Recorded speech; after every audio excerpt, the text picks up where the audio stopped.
You've talked a lot about sort of the urgency of the need for more aid for Ukraine. What does the timeline look like for Israel, particularly in terms of air defense and things like that? How urgent is the need there? Well, I think our view from the very beginning has been, and I'm going to yield to a few of our colleagues to just close this out, but that this is a dangerous world and everything is interconnected, and that it's important for us to stand with our democratic allies in Israel as it fights an existential war against Hamas, a brutal terrorist organization. And at the end of the day, the only way for there to be a just and lasting peace for both Israel and the Palestinian people is for Hamas to be decisively defeated. And so it's important for us to step in and make sure that Israel has the ability to do just that, in the best interest of Israel, the Palestinian people, the region, and the free world. The same is the case as it relates to our allies in the Indo-Pacific, Taiwan, Japan, and South Korea. And I'm thankful, under the leadership of President Biden, that we now see a historic alliance between South Korea and Japan. Everyone recognizes the challenges in that part of the world, and America can't abandon it. And of course, we understand the urgency in Ukraine. Let me just end by allowing our Marines to close us out. So I don't know, Salud, if you have any final words.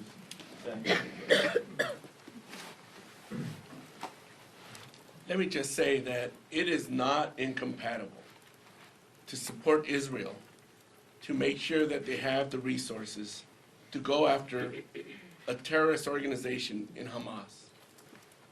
That is not incompatible with also urging them to abide by international law, to ensure that the loss of innocent civilians does not continue to occur. Those are two important goals to keep in mind. And this National Security Supplemental provides us the resources to achieve both. Thank you.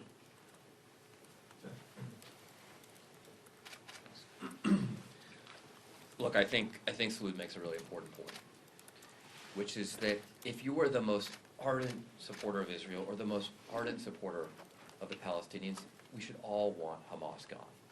The Palestinians will never be free and secure if Hamas is in charge. The Israelis will never be free and secure if Hamas is in charge. Now, from my experience fighting a counterinsurgency in Iraq, I don't think that Prime Minister Netanyahu's prosecution of this war is going too well. I think he's killing too many civilians. And ultimately, if you kill terrorists, but you kill a lot of civilians, that inspires more terrorists to join the cause, then you're not winning. That's okay. We can have that disagreement, but we also have a seat at the table because we give them aid to help them learn some of the lessons, some of the mistakes that we made in Iraq and Afghanistan to get this right, so that we can actually have Palestinian rights, Israeli security, and a two-state solution at the end of the day. And I think Salud makes that's a very important point to keep in mind. One other thing. What this Republican dysfunction is accomplishing right now, because they're dividing America and we're not united on these fundamental issues to keep us safe and secure here at home, it's bringing Russia and China together. It's uniting Vladimir Putin and Xi Jinping. That's not good for our national security. Not now, not 10 years from now, not 20 years from now. So there's a real cost to this utter failure of Republican leadership, this complete willingness to play politics with the national security of our allies and ourselves. Jake? Along with Congressman Moulton and Congresswoman Sherrill, I'm on the House Select Committee on China. It's been a bipartisan oasis in an otherwise partisan, unproductive Congress under the failed and dysfunctional leadership of House Republicans. And in almost every single one of the meetings and hearings that we've had in that committee, where we brought in some of the brightest experts and analysts on the Chinese Communist Party, one or another of us on that committee has asked, are they watching what's happening in Ukraine? Does Xi Jinping wake up and care? And the answer unanimously has been absolutely. He is gauging his own actions against Taiwan. He is gauging his own aggression against the United States, calibrated to the willpower that we demonstrate in Ukraine.